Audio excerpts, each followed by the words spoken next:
ইসলাম একটা dress code দিয়েছে, চারটা নিয়ম মেনে যদি নারীরা ড্রেস পরে যে কোনো ড্রেস করতে পারবে, কবুল করে নেবে কে? মায়েরা খেয়াল করে শুনেন, আপনাদের ড্রেস কেমন হবে?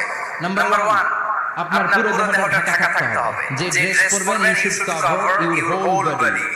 শুধু হাতের এই দুই কবজি আর চেহারা খোলা রাখতে পারবেন, তবে চেহারা ঢেকে রাখা উত্তম। একজন মহিলা বোরকা পরছে কিন্তু চেহারা খোলা, তার হেজাব হয় নাই, পর্দা হয় নাই, এটা বলা যাবে। কিন্তু উত্তম হচ্ছে চেহারা ঢেকে রাখা, কারণ চেহারা সৌন্দর্যের রাজধানী। Face is the capital of beauty, ঠিক কিনা? চেহারা দেখলাম তো সব বোঝা গেল, ঠিক কিনা? কেমন মাধুর্যতা আছে, দেখতে কেমন, সুন্দরী কিনা সব বোঝা যায়। এজন্য চেহারাটাও ঢেকে রাখবেন, চোখটা খোলা রাখবেন। বিশ্বনবীর স্ত্রী উম্মে সালামা বলে, দেখার জন্য আমার দুই চোখের দরকার নেই, লাগবে এক চোখ। উনি আরেক চোখের মধ্যে আরেক কাপড় দিয়ে রাখলেন, এটা দেখেন। সাহাবারা বলতেন, উনারে দেখলে আমরা দিতাম দৌড়, ভয় লাগতো। চোখ একটা দেখা যায়।